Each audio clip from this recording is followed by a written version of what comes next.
يا ربنا زيتون فدي إسلام دينا الحمد لله للإسلام. Eenyu maqaan kee? Maqaan kiyya Najaat Ahmad naan jedhan. Najaat Ahmad. Asuma dhalatte? Asumatti dhaladhee. Tole. Asumatti Silaa dhaladhe. umrii waa sin gaafannu turte gaa biyya dara. Biyya dhala ture. Urmiidhaaf mindaatan hin gaafatan jedhanii du'aadhaan. Gaafate. Martiin gaafanne malee dhiiraman numa gaafate. Kan dhiiraa uffaati miti. Dhiirti umriin dhoysitu. Hin dhoysitu. Ati amma dargaggeessuma. An dargaggeessu bee. Maashaallah. Mee guyyaa irraa kana maal si dhaga'ama gargaarsa fidee dhufee namni kun biyya adda addaarraa nama ofii karakkaate gargaaruudhaaf bifa kanaan hawaasni keenya biyya fagoo Awustiraaliyaa jedhanirraa waan qabu waliif fidee odoo hawaasni keenya beela'u akkamiin nyaannee bulla jedhanii nuti dildila taanee waan kana as finne. Mee ati maal si dhaga'ama waan kanarratti yaada qabdu? Hedduu ni dhaga'ama. Hedduu akka gaafaan dura intala aruusitti fuudhee gammadii takkatti gammachuun akkasii sun dhagahamte. Fuutee jirta hoo? Fuudheetiin jira bara. Allahu akbar. Fuudheetiin jira. Akka guyyaa fuudha keeti? Akka guyyaa ittiin gammachuun sun dhagahamte. Tole. Har'aan tana lammii teenyaaf lubburraa hanga lukkutti ibboota deebiin qabnudha. Gargaarsa rabbiitii wajjin hedduu sanii na dhagahame jechuudha. Ibboota deebiin qabnu. Hanga qabnutti hanga waan qabnutti adda wajji kutannu takkatti lammii teenya irraa ibboota deebiin qabnu. Hayyee warra kana maal jettamee warra gargaarsa kana taasise uummata keenya ka biyya fagoo jiran Awustiraaliyaa, Dabuub Afrikaa. Uummata keenya kana rabbiin bakka jiranitti madda murii hin qabne rabbiin itti haa dhangalaasu ta'uu dhumiinsa hin qabne. Akkasitti nuti illee fakkeenya nu taani. Akkuma wal barruu nu godhu jirani. Mi'aa walii akka daa'imatti. Rakkoo wal nu barsiifte akka daa'imatti waliin nu meeshite ho'i. Amma akkasitti hedduu isaanii galatooma asinis. Kunoo sheenillee ni jira. Koottaame sheekh. Akkana koottaame. Sheekas argannee mee daabboo. Kunoo sheenii keenya. Waasi qofaame. Sheenii keenya guddaan kunoo sheekh Idris kan jankana kunoo. Sheekh Idris kana mee maayikiitti kenni. Sheekh Idris akkam jirti? Assalamualaikum. Nagami. Gamana deebi'aa nama hedduu isin laala. Hayyee. Har'a gargaarsa anillee isin bira dhaabbadhu. Alakira. Taan mata. Waan qabu. Amma mucaa godheera ta'ee jira. Dheeraa fadis. Taatee jirtu moo narraan fagaatiidhaati. Kan ofirra jiraatu. Biyyaa laataata. Ijoollee talaan na cinqee. Si ziyaarra jedhanii na cinqani. Mee sheekha har'a gargaarsi kun fadis facaaturra jirra. Gargaarsi kun kan dhufe biyya Awustiraaliyaa hawaasa keenya Milboornii, Parzii, Dabuub Afrikaa, Keep Town, Kingiroos, Battaal ni haffazne gaa biyyatti rakkoo wayii nama haffaziifi.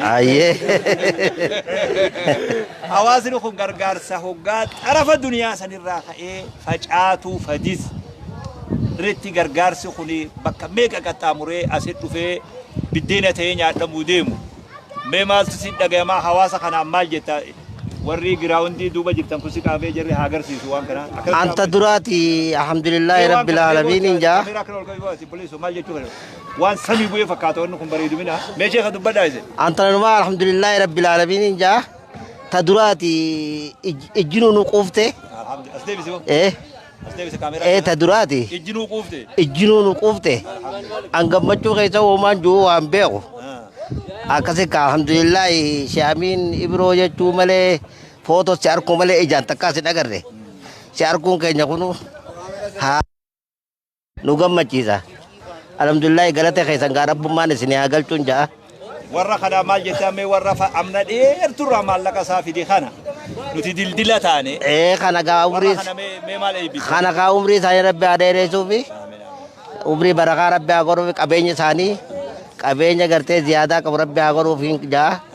Alhamdulillahi rabbil aalamiin. Akkanuma wal faana gaa haatti fufaniin jaa. Addan dhaabinaa dubbii mun adeemu. Dhaamsa godhi kana. Addaan nuun dhaabinaadha.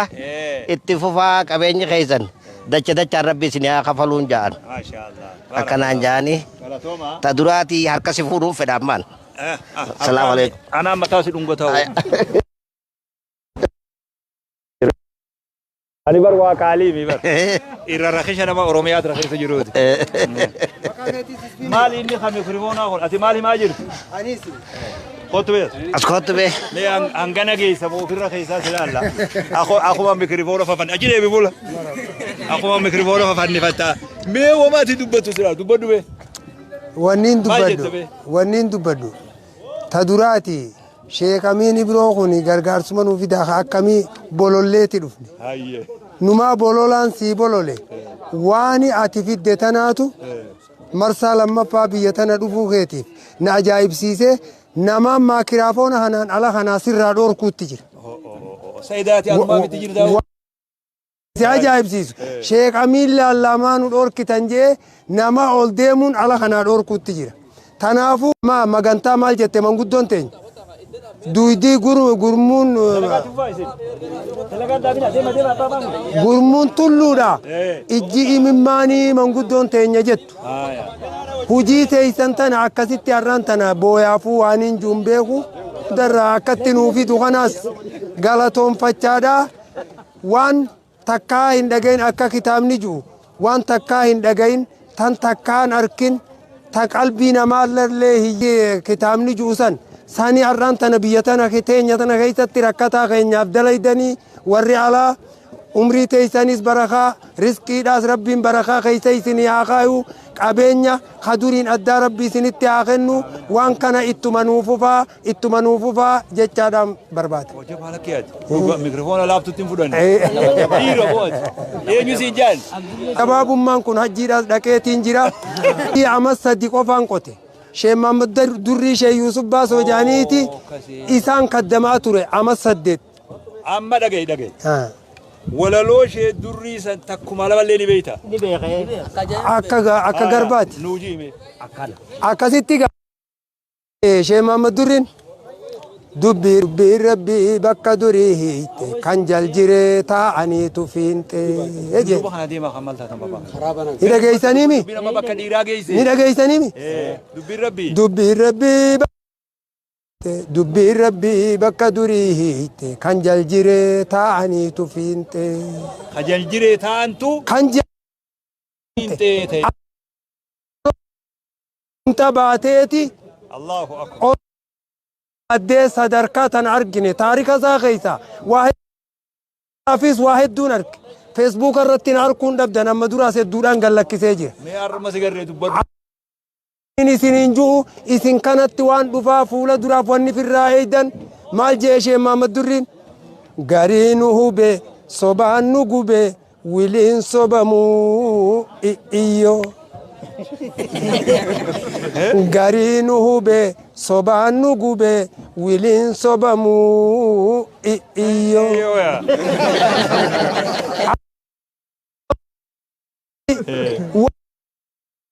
Jala iyyoo.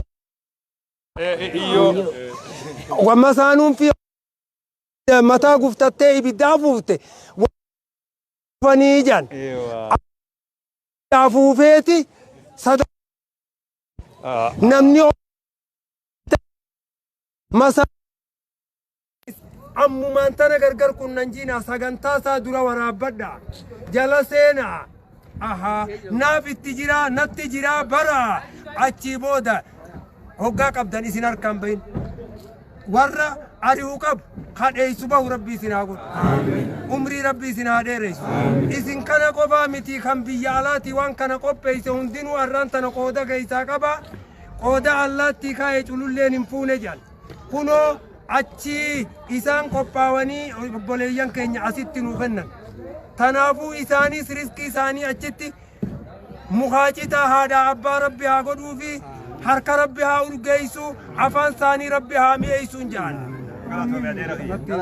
Ati qissaa jaba qabda durrii baasoo kana mee guyyaa sii kenninee waan qopheeffadhu walaloo qabdus bakka takka sirraa fuudhu. Amma gaa takka qofa nuu jettee silaa nuu dabaltee beera. Waan yaadattu ni jira? Wanni yaadadhu ni jira. Meeta kuma lama. Wanni yaadadhu hedduudhaatu jira. Oromoon waan keessaa fidde waan inni jedheen takkuma qofa isinii itti deebisan. Takkaan si dubbisa dhaab sheekanya booda fuunee si deemnuun isa. تكيد هافتو إذا قالوا كنا على كويسان ولا لو تكتيد ولا تكتي دنا رب ما سوى akkasitti oromoo keessa ganaa dhufti je'eeti lafa kaa'e inni oromoo waan isin keessa maddu jira isin hin arkitan malee bashbashiinni foolatti dhaltu ilmooni jaalatti gufta dhoytuun ifuma keessa muka murtee mana jaarratti dhiirti rabbii durumaan taraarratti horru horarratti beeynu magaalaatti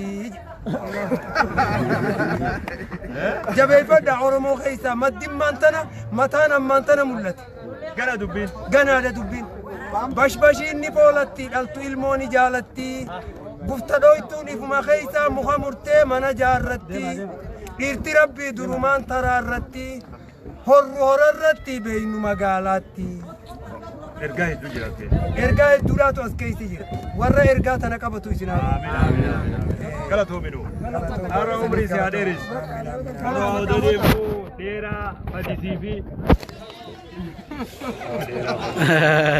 sibiratti gattee namoo dheeraa badisii ta'ee jira har'a guyyaa jaba moo dheeraa badisii jira kanoo sheekh qawwee idrisii jira qawwee sheekh Haji Abdullee ballezin nama qabdi sheekh ayyee maqaan isaa qawweedha bara idrisii qawwee kan daanatti qabee kama qawwee dhugaa jedhis Nageenyatti gaama dalagaa afni odoo midhaan kana horaa daawwatu namni hundi